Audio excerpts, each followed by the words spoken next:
My name is Taylor Letson, and I am the president of the Student Council. Our guest speaker today is Sergeant First Class Joel Crumpton. He is a member of the Alabama National Guard, MEV 226 out of Mobile, Alabama. He's been in the Alabama National Guard for over 20 years. During that time, Sergeant First Class Crumpton has spent time serving our country on active duty during both Operation Iraqi Freedom and Operation Enduring Freedom. Most recently, Sergeant First Class Crumpton completed a tour of duty in Afghanistan, returning home in February 2014. He has 3 children, Ashley Crumpton Peppers, Joshua Crumpton, and Victoria Jackson, who are all graduates of Lawrence County High School. Sergeant First Class Crumpton is married to Pam Crumpton. I present to you Sergeant First Class Joel Crumpton.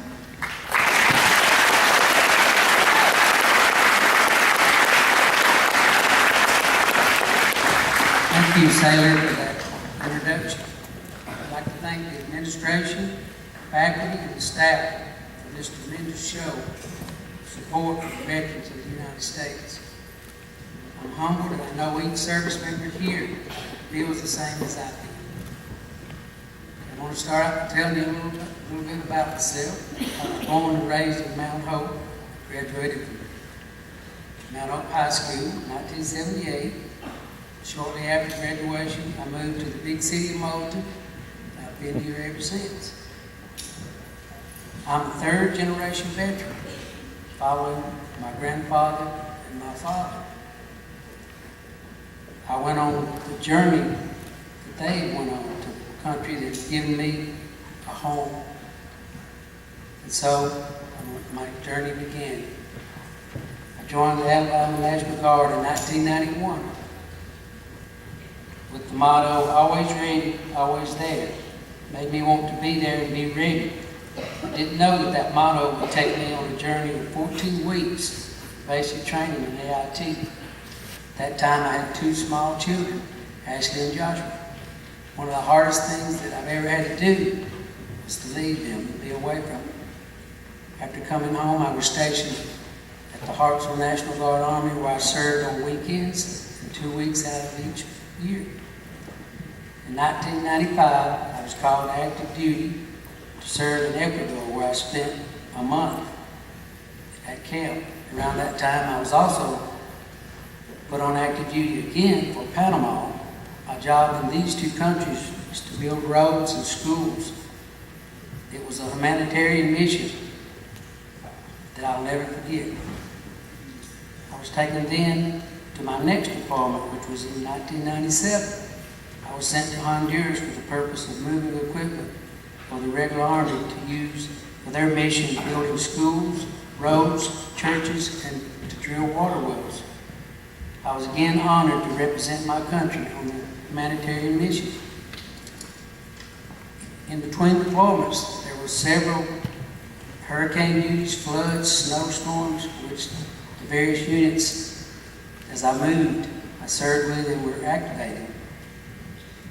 It was a journey in which I proudly served as a citizen of Alabama. On September 11, 2003, the United States came to a standstill. Terrorists attacked New York City and the Pentagon in Washington, D.C. This was the beginning of the war on terrorism. It changed the Guard forever. I was deployed during this time for Operation Noble Eagle. My assignment was to help secure a military base. It was upon my return that I began dating and eventually married, of all people, a math teacher. A few of you may know her. I also gained my bonus daughter, Victoria Jackson. Most recently, I've served our country in Operation Enduring Freedom. I received notice in December 2012 that I would be deploying to Afghanistan in 2013. Ashley and Joshua were both married. Joshua had just had my first grandchild, Layla. Victoria was a senior in high school. Pam and I would be taking a journey in our marriage that neither of us wanted, but both understood that it was duty called and I would be leaving. I I left on this year-long journey April 1st, 2013, the day after Easter. While I knew that I would miss my family, I knew that this is why I enlisted in the National Guard. My job in Afghanistan was to manage the day-to-day operations of Camp Phoenix, which held in excess of 10,000 troops. I slept in a room that was 7 to 10. I ate in a crowded mess hall. I showered in a shower that 50 other guys had to use. I seldom had internet service. Temperatures were extreme. I was extremely happy to get to talk to my family once in a while. My journey with Operation Enduring Freedom was over in February 2014. It has been an adjustment for me going from having virtually no access to the outside world to full access.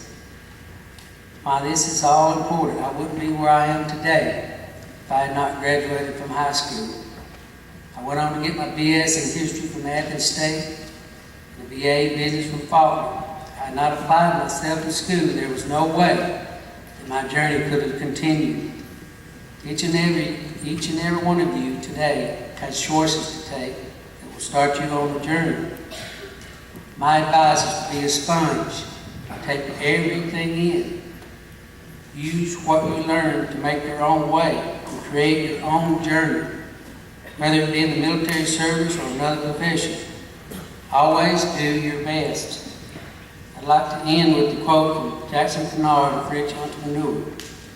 Remember, life is a journey. If you've got everything you wanted all at once, there wouldn't be no point to living. Enjoy the ride, and then at the end, you'll see these setbacks as giant leaps forward. Only you can see the big picture in the moment. Remain calm. All this is within reach. All you have to do is show up every day, stay true to your path, and you'll find the treasure you seek. Thank you.